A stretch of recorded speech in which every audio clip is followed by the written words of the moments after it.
This is how I made these 3 amazing brass bullets, and I was primarily using the lathe whilst making these.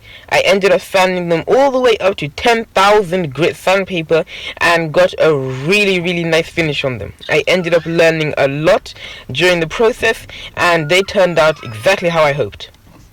Time to get started on this project. This is the rod of brass that I'm going to be using to make the bullet. I'm just going to put it in the chuck, tighten it, and start positioning my tools.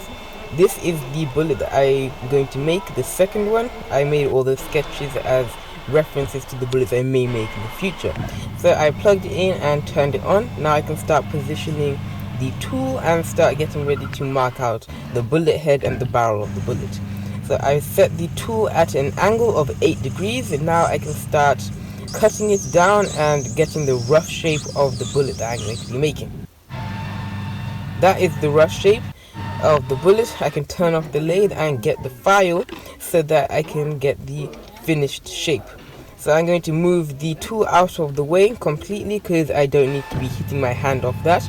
Turn the lathe back on. Now I can start shaping it with the file. This is just a normal file. I'm going to be rounding off the head of the bullet and getting rid of the oxidation on the surface. That's done. Now I can turn off the lathe and get the sandpaper that I'm going to be using. The first grit I'm going to be using is 120, and this is just going to get rid of the majority of the impurities on the surface and the scratches and stuff, which I'm going to be doing now. I'm going to be gradually increasing the grit of sandpaper from 120 all the way up to roughly 5,000 or 10,000. So here you can see that there are a few mistakes in the bullet with some scratches and stuff.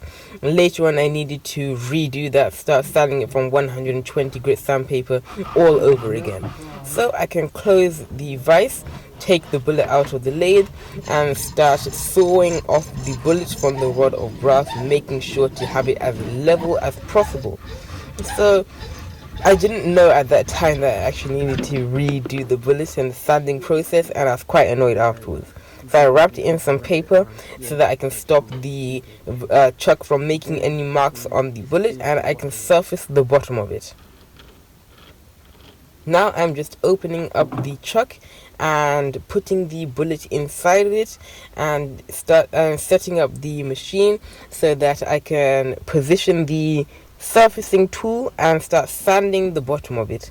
I put a really nice finish on the bullet up to the same grit as the rest of the bullet, and I decided to do something a little bit special to the bottom of the bullet and taking it out of the chuck, and that's what I decided to do with the bullet. I think it looks really nice. I'm just going to unwrap the paper, and this is what it looks like. It's got a really nice finish to it. The bottom of it turned out really nice. It's really shiny, up to 5,000 grit sandpaper. Now I can start working my second bullet. This is a very similar process. It's just quite a bit more difficult because this bullet is longer and requires some more fine details. So I'm marking out all the areas where I need to use the lathe bit to surface it, and for the head of the bullet I'm going to be using the file again to get the rough shape of the bullet, and using the lathe bit so that I can mark out all those areas.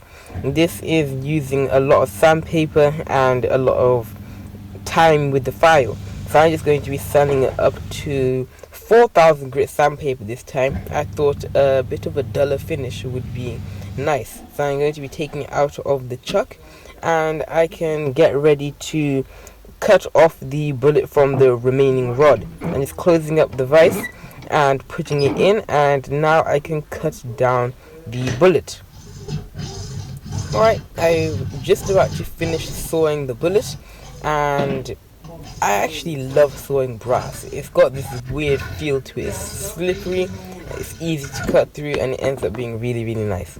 So I'm just wrapping the bullet around in some paper for the same reason, so that it doesn't mark the bullet. I'm filing the bottom and sanding it down to the same finish as the rest of the bullet, 4,000 grit sandpaper.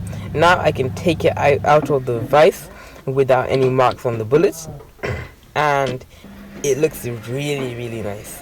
So I decided not to do the same finish at the bottom of the bullet because I wanted it to be slightly different, and I think it suits that bullet. Moving on to the third bullet, the rod is diminishing. There's barely any brass left.